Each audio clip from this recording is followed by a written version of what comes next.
up against, of course, is the Terran Cure. So far, not the best results here, especially against Zerg, just 0-2, but pretty mediocre at 4-4. Yeah, I mean, he's basically been average, kind of standard player. He has shown some really impressive games against tough opponents that surprise people, but in general, I feel like he's just not quite. It's funny to say, he's like not quite Jin Air Ace level. Like, he's not on the same level as these other players like Maru and Rogue. Oh yeah, that's and SOS. Sure. Like he's trying to get there. He's almost there, but he's just not there yet.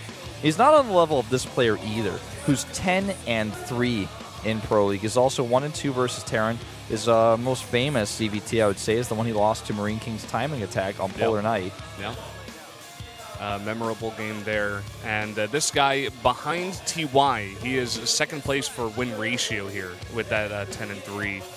TY being 12-3, of course. So this guy is a guy you have to take very, very seriously, and Cure has a big game ahead of him. Yep, this is going to be a fun match for sure. But RorO needs a win on merry-go-round here, or his team is going to lose 0-3 here at the SPL. Let's do this, Brendan.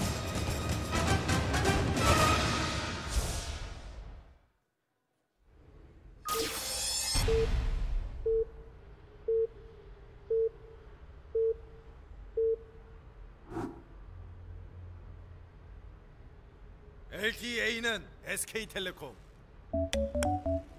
Up here in the top left on merry-go-round, it is, of course, Cure.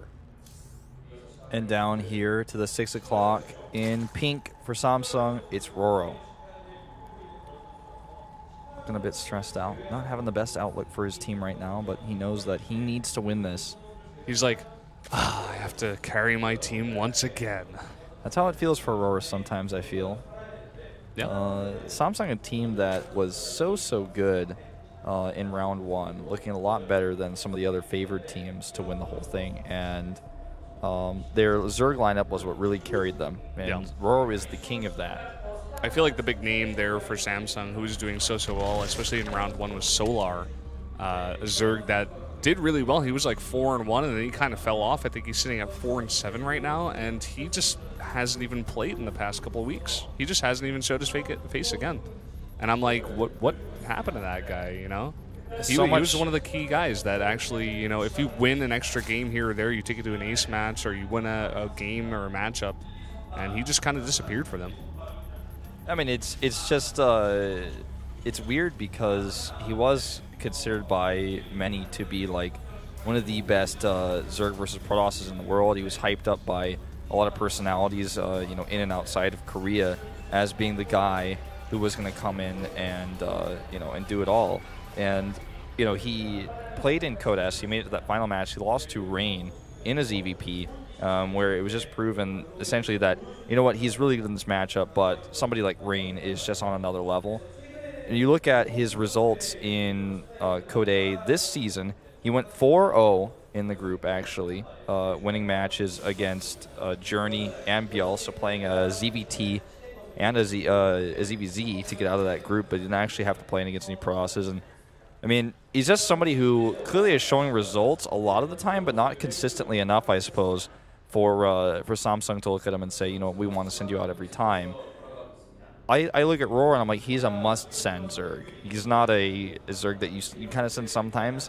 And you look at Shine and you're like, he could be sent in an ace match in like a map where you expect a Zerg, or maybe you send him on a ZVZ map, but otherwise, you don't really. He's not really a must-send either. But I look at this lineup and the only player I have a problem with is Emotion. I'm like, is he really somebody that you want to be sending out right now?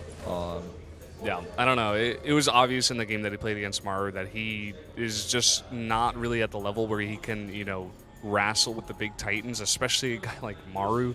And that's something you have to take into account. If you're going to play against Jin Air Greenwings, it's definitely possible that they send Maru first, and having Emotion play against him just led to that very one-sided matchup that we saw. Nice deny there with the Reaper. He's still got the Spore Crawler down. Well, that was pretty cool. He tried to block that Extractor there and almost got that kill. As it is, still no kills on the Reaper, but good micro against those Zerglings. That was pretty crazy. We don't really see moves like that all too often. Cure with a solid start here is actually going to target down the drone coming out of that egg. Unfortunately, the Queen will pop out here and stop that harassment. With 2 Reapers here now, he can do a little bit more damage, a little bit more poking. Well, there's no 3rd Reaper follow-up. It's just going to be a little bit more poking here, and he's going into his factory, his reactor back at home. Poking that Queen down, getting it down to about half health. This is a build we've seen a lot of Terrans do against Zerg. They start with the Reapers, just get 2, maybe 3 sometimes, but then they switch into that double CC, get the factory out, get a bunch of Hellions, and harass a ton. And that's exactly what he's doing. He's trying to get the health of the Queen down so he can get that extra harass down a little bit later. Oh, this is actually really well played there. Yeah, Kira showing off some of his moves. Yeah, and basically he's just playing so well here, and a lot of people wouldn't put so much of their multitasking into that one micro because, you know, if you kill a Queen, that's like really more so a mistake of your opponent than a success of your own. But he was really forcing it hard, and if just one micro mistake happened on the Queen, he might have been able to pick it off. Now, back at home, he's getting a starport and a 3rd CC. The starport's actually placed in a bit of a peculiar place. It's on the low ground here. That SCV not able to queue up that depot. Yeah, I actually like that because he knows, especially on this map, a Zerg player is going to send that Overlord towards the top right of the base and then come, you know, down towards the top because that's where you're going to get the most scouting information. But if you hide it a little bit lower down towards your natural and it doesn't get scouted, you know, maybe could help you out there. He's going to throw down the tech lab right away. Yeah, just I'm going to take a closer look at this. Okay, so he's making the tech lab on the starport. Yep. And that means that the other tech lab that he has is going to be for a faster stim, which he hasn't researched yet. But when Overlord comes in here, he sees just, he's like, oh, probably just stim coming down. He's continuing to make Hellions here, so no swaps there. And it looks like with this type of play, the idea is to delay the 3rd base as long as possible and try to force a cancel maybe. But what is against him is a RorO Nidus. Oh, boy. This is going to be interesting. He's going to get this Rotoran out. He's going to have the Nidus. He's going to be able to get across this, you know, decently long match so quickly, and even could get into the main base. There's no spotter. Does not scout that. Yeah, he doesn't have any supply depots over there, and this is something, you know, that does not happen very often. So it's definitely not something that Kira would expect in a normal game. Oh, this Reaper is coming across, but it looks like he's just going to move up to that high ground location, just make sure there's no 3rd base there. When I saw that jump up, that perspective, I thought it might have been a Reaper going into the main base.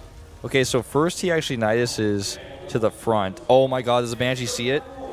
No, it does not see it. Great location there. The Banshees also, by the way, are going to be a great tool to defend this. But if he doesn't know it's coming, it's not going to matter too much. There's a Nidus coming out. There's that sound. He's got a wall up. He's bunkering up. He's got 2 factories on the way. They're way, way too far away to actually help out a lot here. The Queens also, with their range here, going to help out against the Banshee, but that Cloak, once it finishes, can actually keep that Banshee alive. Needs to make sure it survives until then. Nidus has been queued into the main base right now, meanwhile. Yeah, Nidus is in the main base, and that Banshee is cloaked, so he's not able to get the spotting, but he does have the Overseer now, so he can see it. But, you know, with the 2 bunkers coming up, and he does have, a bunch of units there at the front, is going to defend. But look at this. It's coming into the main base. A ton of roaches here. Yeah, so many. I mean, he put the rest of the roaches actually from the attack at the outside into that Nidus and then put them back into the main base, knowing that doing the damage at the front was not going to happen. Another Banshee's on the way. 2 Widow Mines, a Siege Tank, and a Marauder. But it doesn't matter because what's really on the way here on the production tab is a GG coming out from Cure. There's no way to recover from this. The production tab is showing GG all the way, Production tab says GG right there, man. That's all that's coming out. There's 1 big G and a second big G right next to it. That's what's actually happening. It's like a G, but it has the 2 next to it because 2 of them are coming out, Brendan. That's what's happening here. 2 GGs being produced. RorO has done a tricky move here. We don't see this happen, like you said, very often. It's pretty rare. It's pretty risky. And with the Overseer here now, he's going to be able to target those Banshees down with the Queens. The 3rd Queen appears. Way too many roaches. All the SCVs are dead. And I don't care how much AoE damage he has on those Hellions. I just don't see him getting his way out of this one. Banshee does go down before he kills the last of the Queens. And it looks like Samsung is going to claw their way back into this series. You know, it's a bit odd to me that RorO doesn't all in. He's such a good player and is decent in this matchup. He has so much more experience than Cure and decides to do an all in just the same, which, you know, that's what also I'd say makes it more surprising. Yeah. I feel like he just felt it in this matchup, you know. He just saw that there wasn't any spotter in the main base for Career. He felt like he could get across the map. Maybe he had this build practice, and he was like, well, I feel like I can just take this guy out pretty quickly. And did exactly that. Well, so Career slowly being ripped apart here. The Siege Tank's like coming out and being like trying to push through the roaches.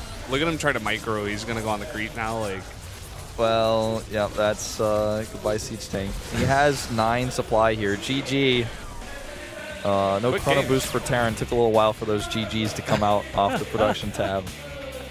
RorO looking solid. Just gets into the main base with that Nidus. I mean, the outside Nidus already did enough damage. And builder-wise, it was a very unfortunate circumstance because he was going into double factory, which takes a long time to build and make units that come out very slowly instead of Marauders that could then be put into bunkers.